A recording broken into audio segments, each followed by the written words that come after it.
नमस्कार। नोटबंदी के मामले पर उच्चतम न्यायालय में सुनवाइयां अब समाप्त हो चुकी हैं। कोर्ट ने अपना निर्णय सुरक्षित रख लिया है। पिछले अंकों में हमने देखा कि कैसे चिदम्बरम ने नोटबंदी के खिलाफ अपनी दलीलें दी थीं। पिछली 2-3 सुनवाइयों में चिदम्बरम की दलीलों का जवाब भारत सरकार ने भी दिया और रिजर्व बैंक ऑफ इंडिया ने भी दिया। तो इस अंक में अब हम देखते हैं कि चिदम्बरम की उन दलीलों का जवाब भारत सरकार ने क्या और कैसे दिया, रिजर्व बैंक ऑफ इंडिया ने क्या दिया और कैसे दिया। चिदम्बरम की जो पहली दलील थी वो ये थी कि नोटबंदी पर निर्णय लेने की जो प्रक्रिया थी वो बहुत शीघ्रता से कर ली गई थी, लगभग 24 से 26 घंटों के अंदर में कर ली गई थी। इसलिए यह संदेह उत्पन्न करता है और यह भी इशारा करता है कि इस निर्णय को लेने में बहुत विचार विमर्श नहीं किया गया। चिदम्बरम की इस दलील का जवाब देते हुए आरबीआई ने कहा कि यह सर्वथा अनुचित है ऐसा कहना कि यह पूरी प्रक्रिया का निर्णय इतनी शीघ्रता से ले लिया गया था। आरबीआई ने यह कहा कि सत्य तो यह है कि यह पूरी कवायद फरवरी के महीने से ही आरंभ हो गई थी, किंतु गोपनीयता बनी रहे इसके लिए यह पूरी कवायद, यह पूरा विचार विमर्श एक साथ न होकर टुकड़ों टुकड़ों में किया गया।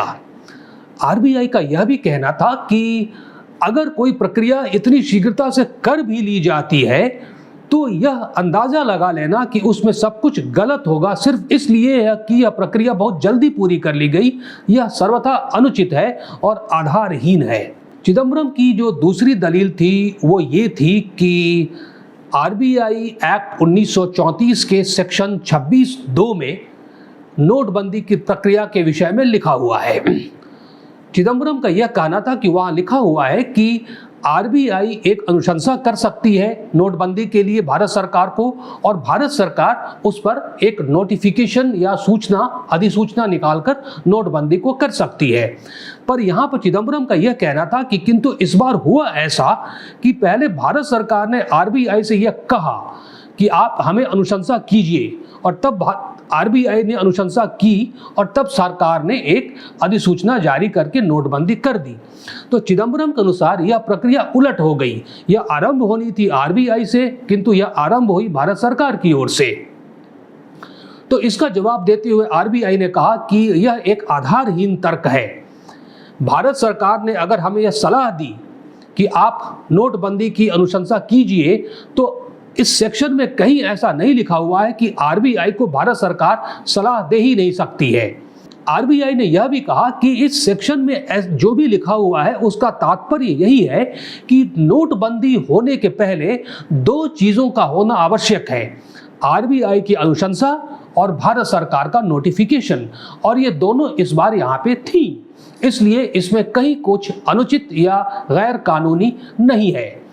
आरबीआई ने आगे यह भी कहा कि कई बार ऐसी स्थितियां हो सकती हैं जिसकी जानकारी सिर्फ भारत सरकार को हो, और उन स्थितियों या परिस्थितियों में नोटबंदी आवश्यक हो तो यह लाजमी है कि भारत सरकार आरबीआई से कहेगी कि ऐसी ऐसी अमुक स्थितियां हैं और इसमें नोटबंदी की आवश्यकता है, तो आप नोटबंदी की अनुशंसा कीजिए। उदाहरण के तौर पर आरबीआई ने यह कहा कि यह संभव है कि देश में आतंकवाद इतना बढ़ गया हो कि आतंकवादी जिन नोटों को, जिन करेंसियों का इस्तेमाल कर रहे हैं उसे रोक दिया जाए, उसकी नोटबंदी कर ली जाए। अब इस आतंकवाद की इस स्थिति की जानकारी तो सिर्फ सरकार को ही हो सकती है, आरबीआई को तो नहीं हो सकती है। तो ऐसी स्थिति में आरबीआई को भारत सरकार ही पहले यह सलाह देगी कि आप अनुशंसा कीजिए। इसी विषय पर बोलते हुए, जवाब देते हुए, चिदम्बरम की बातों का जवाब देते हुए भारत सरकार ने भी कहा कि चिदम्बरम जो भी कह रहे हैं वो सेक्शन 26 को बहुत संकीर्ण दायरे में देख रहे हैं, जबकि वस्तु स्थिति यह है कि आरबीआई एक वाटर टाइट कंपार्टमेंट में नहीं काम करती है और भारत सरकार भी एक वाटर टाइट कंपार्टमेंट में काम नहीं करता है, ऐसा भारत सरकार का कहना था। उनके कहने का तात्पर्य था। भारत सरकार ने इस पर आगे कहा कि अर्थव्यवस्था अब इतनी जटिल हो गई है, इतनी वृहद हो गई है कि आरबीआई और भारत सरकार को आपस में सामंजस्य बनाकर कार्य करना होता है।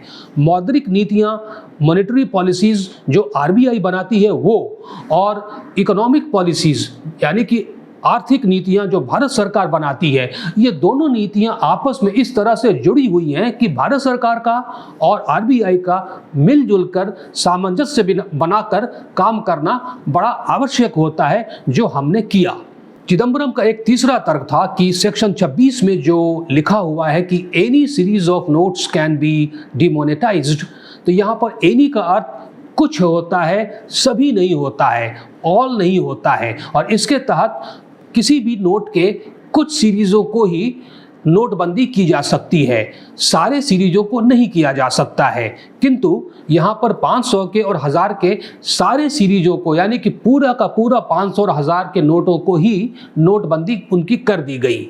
तो इसके जवाब में आरबीआई ने कहा कि चिदम्बरम का ऐसा सोचना पुनः बिल्कुल अर्थहीन है, क्योंकि कई बार ऐसी स्थितियां हो सकती हैं जब सारे के सारे नोटों को, सारी सीरीज को ही उनका विमुद्रीकरण करना पड़ जाए। उदाहरण के तौर पर हाइपर इन्फ्लेशन में सभी सीरीज के नोटों को उनका विमुद्रीकरण करना आवश्यक हो सकता है। तो अगर ऐसी स्थिति कभी आती है तो क्या आरबीआई तमाशा देखती रहेगी और वो विमुद्रीकरण नहीं करेगी, क्योंकि सेक्शन 26 का अर्थ में लिखे हुए एनी का अर्थ ऑल नहीं है?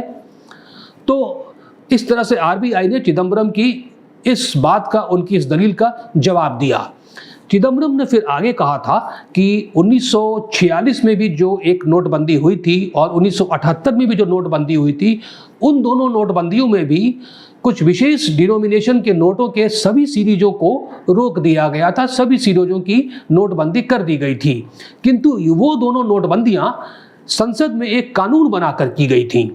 तो चिदम्बरम का ऐसा कहना था कि चूंकि सेक्शन 26 में एनी सीरीज का अर्थ सभी सीरीज नहीं होते हैं और उस समय सभी सीरीजों को करना था, इसलिए भारत सरकार सेक्शन 26 के तहत उसने नोटबंदी नहीं की थी 46 में और 78 में। वह नोटबंदी उसने संसद में कानून बनाकर की थी। तो चिदम्बरम का कहना था कि इस बात से भी इस बात को बल मिलता है कि एनी का मतलब ऑल नहीं है।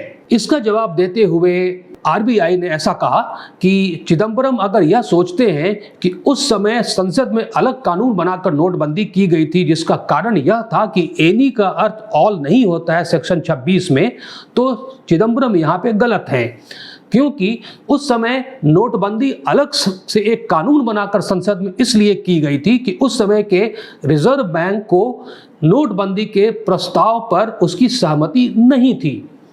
इसलिए इस बार भी अगर भारत सरकार के इस विनती को कि आप नोटबंदी पे अनुशंसा कीजिए, अगर हमने उसे स्वीकार नहीं किया होता तो संभव था कि भारत सरकार इस बार भी संसद में एक कानून बनाकर नोटबंदी करती। आरबीआई ने आगे कहा कि 1946 में जो रिजर्व बैंक ऑफ इंडिया के गवर्नर थे चिंतामन द्वारकानाथ देशमुख और 1978 में आईजी पटेल थे, उनके साक्षात्कारों से या उनके कथनों से यह समझा जा सकता है कि उस समय जो नोटबंदी का भारत सरकार का प्रस्ताव था या जो भारत सरकार की सोच थी उस पर उनकी सहमति नहीं थी और यही कारण था कि संसद में एक अलग कानून बनाना पड़ा था। एनी और ऑल वाली बात नहीं थी। इसके अलावा चिदम्बरम का एक और भी कहना था, उनका एक और तर्क था कि 1946 में सिर्फ 11% नोटों को ही नोटबंदी की गई थी और 1978 में सिर्फ 0.6% जो मुद्रा थी भारत में उस समय उसकी ही नोटबंदी की गई थी, किंतु इस बार 86% हो गई नोटबंदी। तो यह बहुत विशाल स्तर था, इसलिए यहाँ पे कुछ घबराने वाली बात है। इस पर आरबीआई का यह कहना था कि हमें इतनी सूक्ष्मता से एक माइक्रोस्कोप से यह देखने की आवश्यकता नहीं है कि कितने प्रतिशत नोटों की नोटबंदी हुई, कितने प्रतिशत की नहीं हुई, क्योंकि अब अर्थव्यवस्था बहुत विशाल अर्थव्यवस्था है, कई सारे इसके आयाम हैं। आतंकवाद का आयाम है, काले धन का आयाम है, जाली नोटों का आयाम है। तो इस वृहद परिप्रेक्ष्य में हो सकता है कि हमें ज़्यादा प्रतिशत नोटों की नोटबंदी करनी पड़े, तो इसको इतनी सूक्ष्मता से देखने की कोई आवश्यकता नहीं होनी चाहिए। चिदम्बरम का एक और तर्क था कि भारत सरकार ने उस समय कहा था कि इस नोटबंदी का उद्देश्य है कि जो जाली नोट हैं वो वापस आ जाएंगे, तो उतनी बड़ी मात्रा में जाली नोट वापस नहीं आए, तो यह उद्देश्य गलत साबित हुआ। इस पर भारत सरकार ने यह उत्तर दिया कि हो सकता है कि उतनी बड़ी मात्रा में जाली नोट वापस नहीं आए जितनी हमें आशा थी, किंतु आए तो सही। इसके बाद भारत सरकार ने यह कहा कि जाली नोट, काला धन और आतंकवाद, ये तीनों हमारे देश में जरासंध की तरह हैं और इनका विनाश तब तक नहीं हो सकता जब हम इनके टुकड़े टुकड़े ना कर दें। तो अगर कुछ हद तक ही इस उद्देश्य में हमें सफलता मिली तो यह एक लक्ष्य प्राप्ति वाली बात तो हो ही जाती है और यहाँ पर न्यायालय को या किसी को भी इस पर कोई आपत्ति नहीं होनी चाहिए। चिदंबरम का एक और तर्क था। चिदंबरम का यह कहना था कि संसद में इस पर विचार विमर्श नहीं हुआ, संसद में इस पर बहस नहीं हुई। इस पर सरकार ने उत्तर दिया कि चिदंबरम का ऐसा कहना पुनः अनुचित है, क्योंकि नोटबंदी के बाद 2017 में संसद में भारत सरकार ने एक कानून लाया था। उसका नाम था specified bank notes cessation of liabilities act 2017 और भारत सरकार ने कहा कि यह जो एक्ट था, यह जो कानून जो पारित हुआ, यह उस नोटबंदी से संबंधित ही था और वह नोटबंदी इसके अंदर ही आ गई। इसलिए अगर इस पर बहस हुई संसद में तो इसका अर्थ हुआ कि उस नोटबंदी पर भी बहस हुई। इसके अलावा भारत सरकार ने यह भी कहा कि अब अगर हमारे पास नोटबंदी के दो रास्ते थे, आरबीआई के सेक्शन 26 के तहत और संसद में एक कानून बनाकर, तो यह चुनने का अधिकार हमें है। अब न्यायालय हमें यह नहीं बताएगा कि हमें इस रास्ते से इस नीति पर पहुंचना है या इस रास्ते से इस नीति पर पहुंचना है। चिदंबरम का एक यह भी प्रश्न था, एक यह भी तर्क था कि जो आरबीआई की जो एक बैठक हुई थी नोटबंदी पर निर्णय लेते समय, तो क्या उसमें कोरम पूरा किया गया था या नहीं। कोरम का अर्थ होता है कि उस बैठक में जो दिशा निर्देश हैं उनके अनुसार जो निदेशकों की संख्या उस बैठक में होनी चाहिए वो उतनी थी या नहीं थी। तो इस पर आरबीआई ने यह कहा कि बिल्कुल थी, वो कोरम भी पूरा हुआ था और जो भी दिशा निर्देशों के अनुसार जो प्रक्रिया होनी चाहिए किसी बैठक के होने की, वो पूरी की गई थी। यहाँ पर उच्चतम न्यायालय ने आरबीआई से कहा कि हमें सिर्फ एक ही बात आप बता दीजिए कि इस नोटबंदी की प्रक्रिया में क्या आपको विश्वास में लिया गया था या नहीं लिया गया था। आरबीआई ने कहा कि हमें बेशक विश्वास में लिया गया था और हमने सारी प्रक्रिया भी पूरी की थी। इसके बाद चिदंबरम ने यह भी कहा कि इस नोटबंदी से जो बहुत ही वृहद स्तर पर थी, देश की जनता को बहुत असुविधा हुई।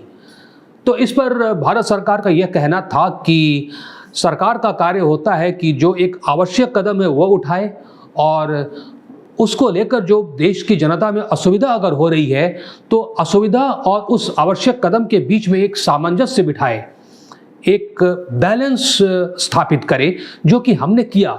हमने पुराने नोटों को बदलने की जो प्रक्रिया थी वो देश की जनता को समझाया, उनके सामने हमने ये एक रास्ता रखा और इस तरह से हमने देश की जनता की सुविधा का भी ख्याल रखा। इसके साथ साथ भारत सरकार ने यह भी कहा कि राष्ट्र के निर्माण में कई बार देश की जनता को तात्कालिक या कम समय के लिए अस्थायी तौर पर कुछ असुविधा हो सकती है और इस असुविधा को उठाने में कोई नुकसान भी नहीं है अगर यह राष्ट्र निर्माण के हित में है तो।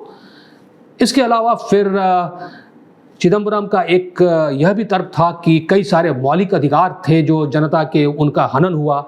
इस पर भारत सरकार ने कहा कि किसी भी मौलिक अधिकार का हनन नहीं हुआ, क्योंकि अगर हमने जनता से कहा कि आप नोट बदलो तो हमने उस नोट को बदलने के लिए उनके सामने रास्ते भी रखे, हमने एक मियाद रखी, हमने एक समय सीमा भी उनको दी। इसलिए यह कहना कि जनता के मौलिक अधिकारों का हनन हुआ है, यह एक सर्वथा आधारहीन बहस है या आधारहीन तर्क है।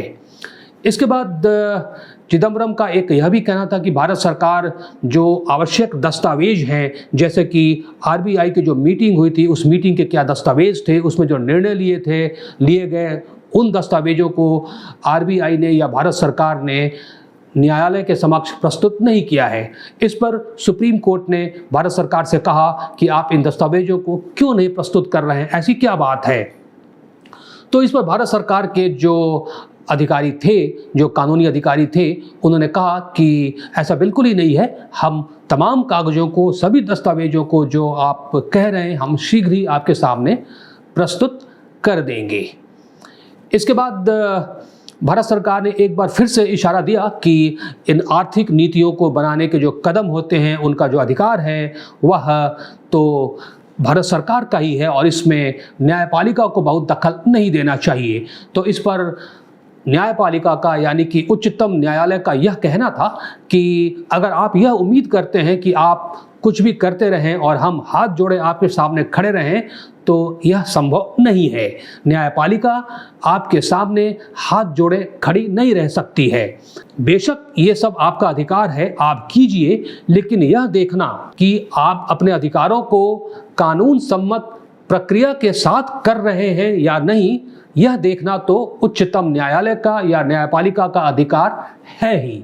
बस इसी बात पर और इसी बिंदु पर आकर यह सुनवाई जो है वो समाप्त हो गई और इसके बाद उच्चतम न्यायालय ने अपने निर्णय को सुरक्षित रख लिया। सुरक्षित का अर्थ यह होता है कि अब इन बहसों, इन दलीलों और इन दलीलों को काटने के लिए जो दलीलें दी गई, इन तमाम आयामों पर सुप्रीम कोर्ट अब विचार विमर्श करेगी, देखेगी, मंथन करेगी और तब अपना निर्णय समक्ष सबके रख देगी। तो इस चर्चा को देखने और सुनने के लिए आपका हार्दिक धन्यवाद। इस चैनल को सब्सक्राइब करना कृपया नहीं भूलिए। जब तक हम अगले किसी विषय पर आपसे मिलते हैं, तब तक के लिए आपका धन्यवाद और नमस्कार।